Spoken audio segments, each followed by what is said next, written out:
rester dans ta maison là. Les gens ont peur d'aller là-bas. Parce que tu es toujours sous pression. Quand tu n'as pas Jésus, c'est tout à fait normal que tu sois sous pression. Parce que ce monde-là impose la pression. L'évolution, la technologie, toutes ces choses nous imposent le temps. C'est de l'argent. Time is money. Je dois me battre, je dois aller. L'avenir appartient à celui qui s'élève tôt. Il y a des gens qui s'élèvent tard, mais ils sont assis. Est-ce que vous comprenez? Si c'est le fait de s'élever tôt qui enrichit une personne, moi, ma maman allait être millionnaire. Parce que je suis venu trouver maman. Elle ne va pas. 4 heures du matin, la femme est en train de ramer dans Placali. Elle rame dans Placali pour nous nourrir, pour s'occuper de nous. Elle a fait ça jusqu'à ce que je grandisse. Ma maman a fait ça. Elle n'a rien eu dedans. Quand la vieille a accepté le Seigneur, quand la vieille a cru en Jésus, aujourd'hui je vous parle là, maman ne travaille plus, elle ne fait plus Placali. Elle a grossi, elle a la paix du cœur. Est-ce que quelqu'un comprend de quoi je parle? Je ne suis pas en train de te dire de ne rien faire dans la vie. Non, ce n'est pas ce que je suis en train de dire. Je suis en train de te dire de recommander ton sort à l'Éternel. C'est ce que je suis en train de te dire. De t'appuyer sur Dieu. Parce que quand quelqu'un s'appuie sur Dieu, il se repose. Aujourd'hui, les gens ne comprennent pas la vie chrétienne. Bien aimé, écoutez-moi bien. La vie chrétienne, c'est la liberté, c'est le repos, c'est la paix, c'est la stabilité, c'est l'assurance, c'est la joie, c'est le bonheur, c'est l'espérance, c'est la foi, c'est la louange, l'adoration à Jésus. Vous ne devez pas être sous pression. Un chrétien ne doit pas être dépressif. Un chrétien ne doit pas être troublé. Un chrétien ne peut pas être suicidaire. Un chrétien ne doit pas être nerveux. Est-ce que vous comprenez ça? C'est pas pour toi, c'est ça. Il dit c'est dans le repos et dans la tranquillité que se repose votre salut. Le calme et la confiance. Tu restes calme et tu as confiance en Dieu, pas confiance en toi. Tu restes calme parce que la confiance en Dieu nous amène à nous calmer. Quand quelqu'un te promet quelque chose et que tu es sûr que ce gars-là, il tient sa parole, avant que cette chose qu'il t'a promis n'arrive, tu ne t'agites pas. Est-ce que vous comprenez? Est-ce que vous comprenez? Tu ne t'agites pas parce que tu as la conviction qu'il viendra avec ça. Mais pourquoi tu dis que tu as la foi en Dieu, cependant tu es troublé, cependant tu paniques? Non, non, non, non, non, non, non, tu n'as pas encore compris. Bien aimé, le calme. Quand on te demande d'être calme, ça ne veut pas dire qu'il n'y aura pas des adversités. Ça ne veut pas dire qu'il n'y aura pas de troubles autour de toi. Ça ne veut pas dire qu'il n'y aura pas de bataille ni de guerre. Mais on te demande d'être calme parce qu'il y a quelqu'un qui se charge de tes combats et de tes batailles. C'est ça la foi, l'assurance. Parce que j'ai la révélation que tout dans la vie a une date de péremption. Ta galère a une date de péremption. Ton célibat a une date de péremption. Ta misère, ta frustration, ta peine et même ta maladie, elle a une date de péremption. Pourquoi? La Bible dit c'est pourquoi Dieu l'a souverainement élevé et il lui a donné le nom qui est au-dessus de tous les noms. Au nom de Jésus, tout je vous fléchis. Au nom de Jésus, cette maladie incurable va disparaître. Mais pour que le nom de Jésus puisse impacter ta vie, tu dois rester calme. Tu ne dois pas t'agiter. Bien, mais par moment, quand on est agité, même quand Dieu parle, on n'entend pas. Vous savez, quand vous êtes troublé, vous êtes paniqué en train de chercher quelque chose. Quelqu'un peut te montrer la chose que tu cherches, même tu ne vois pas la personne qui te montre parce que tu es agité. Souvent, on cherche des choses, on te dit, mais voilà ça. Tu entends bien, tu vois la personne te faire le geste. Mais comme tellement que ton esprit est dérangé, tu es déjà dans une colère. Tu écoutes, mais tu ne comprends pas. Parce que vous me comprenez. Quand on est agité, Dieu nous donne la main. Dieu nous donne une révélation. Mais on ne peut pas écouter. Vous voyez les disciples sur la barque. Lorsque le Seigneur est venu vers eux en marchant sur les eaux, la Bible nous dit, quand ils l'ont vu, ils ont dit que c'est un fantôme. Vous savez, Dieu ne voulait pas les effrayer, mais il voulait les enseigner. Donc il est venu vers eux à 3h du matin pour montrer que quand Dieu est avec toi, est-ce que quelqu'un sait que le fait de rester calme est une force? Mais à un moment donné, la Bible dit que tous ils ont paniqué. La panique est humaine. C'est tout à fait normal de paniquer devant une situation ou un événement qui t'est étranger. Quand tu ne maîtrises pas quelque chose, quand tu ne comprends pas quelque chose, la première réaction, c'est la panique. Parce que ce qu'on ne comprend pas nous fait peur. Ou ce qu'on ne connaît pas nous fait peur. C'est tout à fait naturel. Mais demeurer dans la peur, là, c'est pas biblique. Et à un moment donné, pendant que les autres disciples continuaient dans les folies, dans les paniques, il y a quelqu'un qui se un fantôme, c'est le Seigneur. Et donc les gens ont dit, tais-toi, tu es menteur, tu es un fantôme. Et il a dit, pour démontrer aux autres que dans le cas, il a eu la révélation de celui qui arrive. Il dit, Seigneur, si c'est toi, ordonne aussi que je marche sur l'eau. Quand le Seigneur a dit, viens, une personne qui était dans un état de panique générale, il s'est mis à marcher sur l'eau et l'eau est devenue béton. Est-ce que quelqu'un ne comprend le pouvoir, l'importance du calme et de la confiance en Jésus? Ça peut changer ta vie à jamais. Ça peut te faire expérimenter sa gloire de façon extraordinaire. Tu vas vivre quelque chose que personne d'autre n'a vécu. Pourquoi? Parce que Dieu ne veut pas que nous soyons bénis, mais Dieu veut que nous soyons une source de bénédiction. Dieu ne veut pas que tu expérimentes sa gloire dans la possibilité, mais Dieu veut que tu expérimentes sa gloire dans l'impossibilité.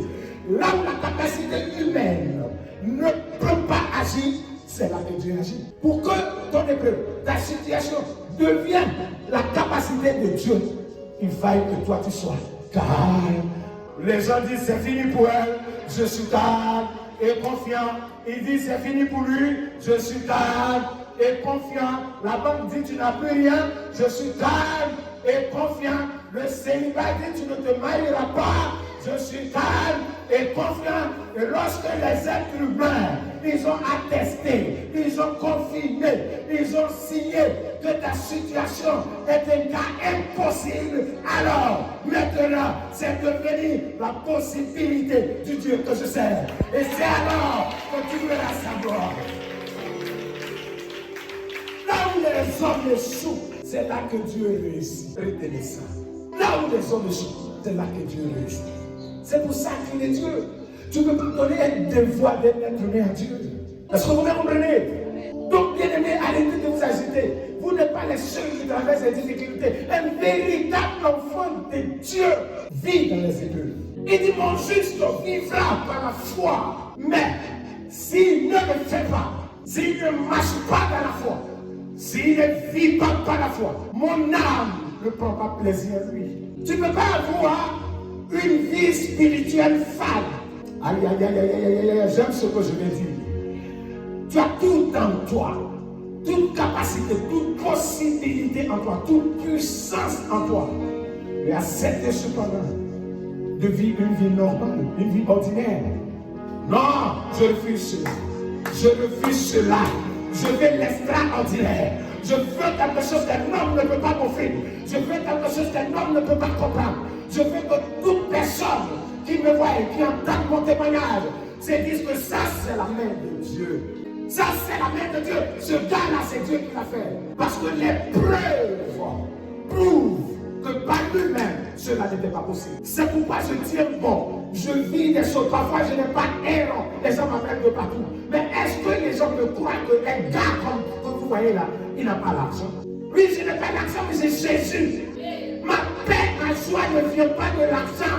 Ma source, c'est Jésus. Par le moment des gens expliquent des problèmes, alors que moi-même, mes problèmes dépassent les problèmes qu'il explique. Mais cependant, aucune tristesse. Cependant, aucun murmure. Pourquoi? Parce que je suis calme en Jésus et j'ai la foi en Jésus. Et ça, c'est ma force. Un jour, j'étais en train, un dimanche après le culte, j'étais en train de vouloir donner l'argent de marché à Suzanne pour aller acheter un sac de riz et l'argent ne valait même pas le prix du sac de riz. Et maman, elle avait déjà monté l'argent. Elle est sortie sur moi, elle a commencé à dire, elle dit, grand serviteur de Dieu. Vous blaguez un peu. Parce que la Bible dit ce qui était autrefois sujet de tristesse, que maintenant ça soit sujet de joie. Grand serviteur de Dieu, le point de l'Éternel. Ton argent là, ça ne vaut pas ça. Et elle a acheté une parole. Même si tu dis ça à quelqu'un, elle ne va pas croire. Façon tirer en Jésus. Façon tirer le monsieur, la joie. Monsieur le Saint-Esprit. Monsieur, les gens pensent que tu as l'argent.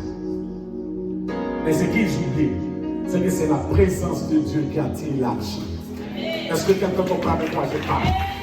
Ma source, ce n'est pas l'argent. Ma source, c'est Jésus. Est-ce que quelqu'un comprend? Ma joie, c'est Jésus. Les gens viennent demander mes services. Alors qu'ils sont là où moi-même je ne suis pas. Ils ont ce que moi-même je n'ai pas. Mais ils viennent m'expliquer parce que c'est toi qui peux nous aider. Je dis, mais Seigneur, pourquoi mon épreuve est comme ça?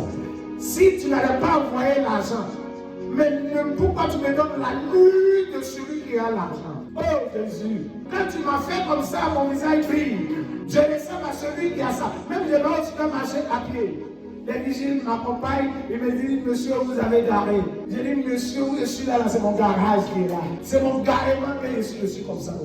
Et vous n'avez pas de voiture? Je dis non. Et puis profitez sur moi. Oui, vigile. La voiture n'est pas loin, monsieur. Et je suis fortifié dans mon aide. C'est ça qu'on appelle l'œuvre de Dieu. Quelqu'un qui a l'air d'avoir une voiture et qui n'en a pas. Dieu veut confondre la pensée humaine. Mon histoire n'est pas normale. Ma vie n'est pas normale. Bien-aimé, j'ai compris que Dieu voulait confondre les gens autour de moi, afin de me donner l'allure des rois. Et ensuite, de me donner la provision du roi. Est-ce que quelqu'un comprend de quoi je parle? Et cela me procure une assurance, même quand c'est Dieu. Même quand quelqu'un vient vers moi, je ne lui explique plus mes problèmes. Je lui dis, je vais t'aider. Parce que j'ai la compréhension et la révélation qu'on peut faire grand à partir de petit. La Bible de celui qui est fidèle dans les petites choses, il le saura aussi dans les grandes. Quand tu as la révélation de ce que Dieu est en train de faire, ça change tout. Bien aimé, les gens peuvent te voir, mais ne peuvent jamais comprendre ce qui se passe à l'intérieur de toi. Et c'est ça qu'on appelle vivre par la foi. C'est ça qu'on appelle expérimenter le surnaturel. Tu vois des personnes qui ont plus d'argent que toi, mais tu as plus de joie que eux. Tu vois des personnes qui ont plus de voitures que toi, mais tu as plus de joie que eux. Tu vois des personnes qui ont plus d'enfants même que toi, mais tu as plus de joie que eux. Pourquoi? Parce que ta source, d'abord, c'est Jésus. Que Dieu vous fortifie. Ne paniquez pas. Le preuve est biblique. Dis avec moi, le preuve est biblique. Et que Dieu te fortifie dans les épreuves au nom de Jésus. Et que Dieu te fortifie dans les épreuves au nom de Jésus. Parce que quand on vit les épreuves, on devient fort. Les épreuves nous forment. Les épreuves façonnent notre caractère. Les épreuves renouvellent notre mentalité. Les épreuves font asseoir Christ en nous. Est-ce que vous comprenez ce que je dis? Amen. Arrêtez de paniquer.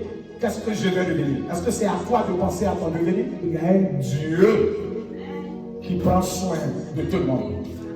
Il prend soin des oiseaux du ciel. Il prend soin des animaux.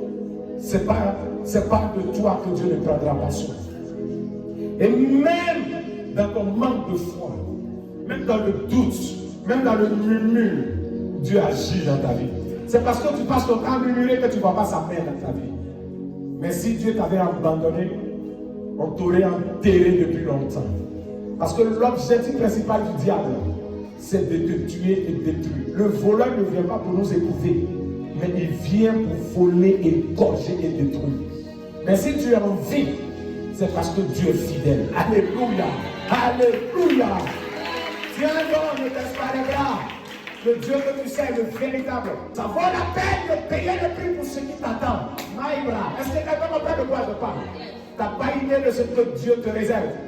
Parce que quand tu vas comprendre la sagesse infinie de Dieu dans ta vie, tu vas dire, mais Seigneur, ça, moi, c'est là qu'on reconnaît la main de Dieu dans la vie de quelqu'un. Quand la personne lui-même d'abord, il dit, c'est que quelque chose s'est passé. Il est un stratège. Il n'est pas à coup d'idée, ni à coup d'inspiration. Parce qu'il est le créateur. Et il continue de créer par la parole. Oh, j'ai une parole pour quelqu'un. Quelque chose n'existait pas dans ta famille. Mais parce que tu me coupes ce soir, le créateur voit la parole de vérité. La parole qui crée. Et Dieu crée des choses qui n'existaient pas dans ta famille. Rien que pour toi, si tu me donnes un bon amen. Si tu me donnes un bon amen, j'annonce à ce matin que les portes ont été fermées sous le nom de Jésus. Les gens n'ont jamais imaginé la grandeur, oui, dans laquelle le Seigneur est en train d'amener. Les gens vont crier, mais comment cela est possible? Parce que dans les projets, dans les plans, jamais ils ont imaginé que Dieu fera un très grand miracle pour toi. Mais j'annonce ce matin que le miracle, parce que tu m'écoutes ce matin, quand tu crois que le véritable Dieu te parle, que le miracle te tombe toi-même, que ça étonne chaque membre de ta famille, que ça étonne ceux qui t'ont connu. Au nom de Jésus-Christ, au nom de Jésus-Christ, tes démons, ils n'abandonnent pas. Vous verrez très bientôt de quoi il est capable. Les gens vont vous voir, il ne faut pas croire que c'est vous. Ne laissez pas tomber. Ce que vous vivez, c'est ce qui va vous rendre spécial.